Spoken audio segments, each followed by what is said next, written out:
What's up guys, welcome back to Tidal Gardens. I have just got back from Aquashella 2019 in Dallas, Texas, and I'm slowly recovering from my little trip there. It was a good time, no doubt, and I wanted to make this video for the folks that couldn't make it and to kind of see what it was like from my perspective. Alright, let's dive right in.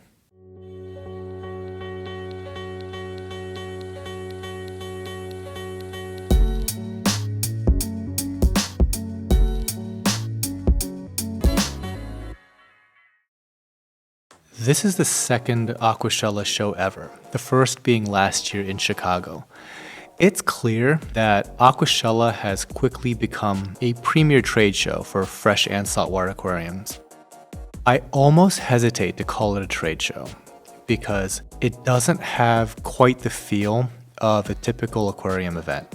Aquashella has like a music and art festival atmosphere, and it features large installations and there's like music everywhere you turn. Whereas a typical trade show, it's a lot more like utilitarian. It's kind of like flea market-y in many ways. So a lot of the first time attendees to any trade show, if Aquashella is your first, I can pretty much guarantee you that it is very, very, very different than all the others. Appreciate this one while you're here, because the other ones are not quite like this. Back in my former professional life, I actually put on a conference for venture capital investors, so I have some appreciation for what goes into planning an event of this magnitude. To put it more succinctly, I can't imagine putting on a show like this. There's so many moving parts to the whole thing, and it's just a mind-blowing accomplishment considering it's only the second time that they've done this. So I give the show planners all the credit in the world for making this come together. Not everything was smooth sailing though, which is honestly to be expected. There was a really long line to get in on the first day, so the fire marshal held things up because the venue was at capacity. Imagine it's like a nightclub where they could only let people in when somebody came out, and so obviously that caused some major delays. That's not the problem that I personally experienced though. My little adventure was just getting to the event. We checked into the Lorenzo Hotel, which I was hoping was attached to the venue. You know how sometimes a convention center basically has a hotel bolted to the side of it? Well, this one wasn't. But talking with the front desk and the valet, they said it's just a short walk to the convention center across the street, so it's no big deal. We take that short walk, and the place is big, lots of conference halls, and even there's like this arena that's attached there. No sign of Aquashella.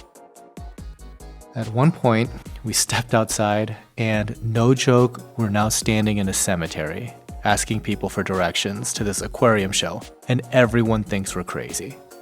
We are literally asking grave diggers where a coral show is. Finally, we called some vendors at the event that we knew, asked, where the heck are you guys? And apparently, the venue wasn't anywhere near the hotel, but it's at a fairgrounds facility that's a short drive away. Not a walk, it's a drive. And the hotel that was hosting the event, there's aquarium signs all over the hotel. It's on the front doors, it's on the hotel doors, everywhere. They didn't know where to send us. So they thought that it was just at this nearby convention hall, and there's a major miscommunication there, right? But long story short, some friends finally picked us up, but it was a challenge because even just finding the address online was hard for some reason. And on top of that, there was like some inconsistencies as to what the address was because the fairgrounds is a big place and there's a lot of streets associated with it. So it was kind of like crazy just getting there. But it seems like other people, eventually made it, obviously, because it was a very, very busy event. Anyway, once we got to the actual event, it was sweet. I got to see the new and improved aqua crib. Last year's neon installation was super cool, but the decorations were, how should I say, coral inspired, where this year's art installation looked like coral.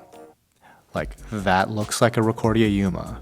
That over there looks like Porites. That looks like Micromusa or maybe Favia.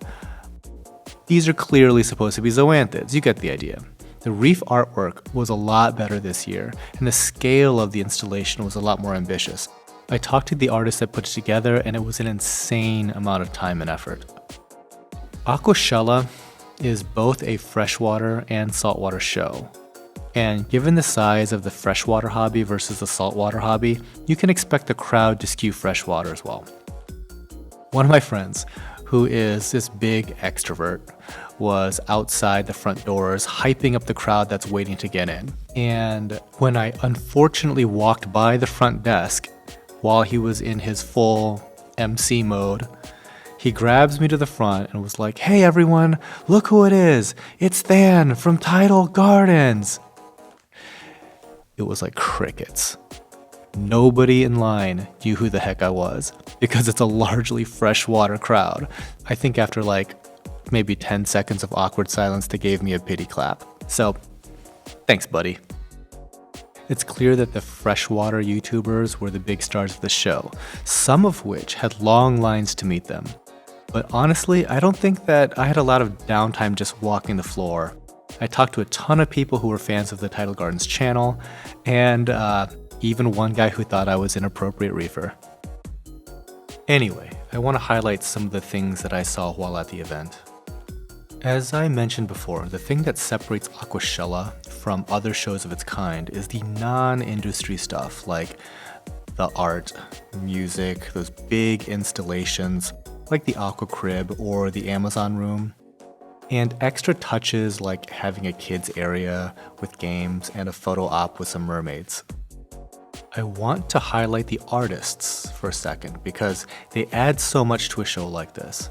The artists row was expanded this year, and I got to meet up again with some of the artists that I met in last year's event, like Justin Incredible, who did various parts of the art installations, like I think almost a mile of these fluorescent tendrils, Rafael Campos, who did these huge street art murals, and Tony Martin, who fabricated a lot of the corals that you saw in the Aqua Crib.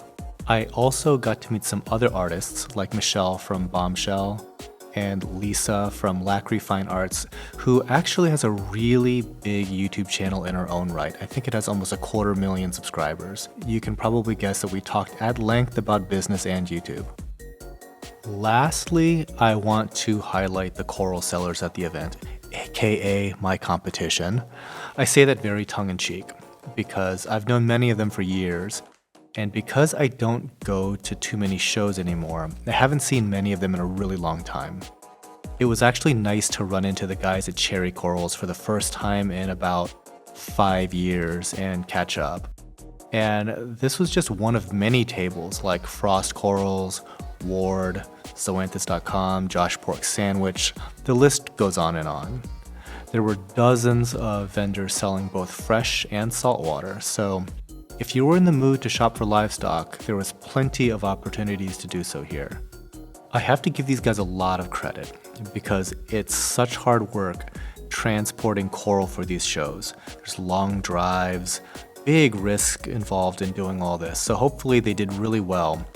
And given how absolutely packed the show was both Saturday and Sunday, I think they probably did. So did I see anything interesting in the way of corals? Yeah, I did.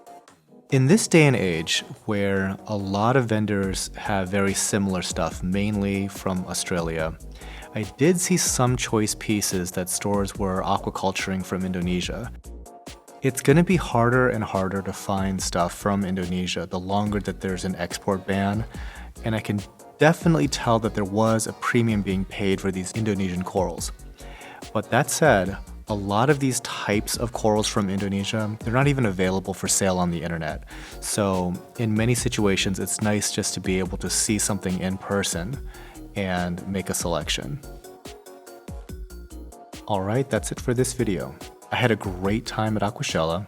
Got to see a lot of people that I haven't seen in a long time. I got to meet some new people and had pretty much great conversations all weekend long. Big shout out and special thanks to Fritz and Coralfish12G for inviting me. Thanks to Rico actually for dragging me out to at least one show this year. And I have to say this one was a good one to see. So tell me, did any of you guys attend the show? And if you did, what did you think? Alright, until next time, Happy reefing.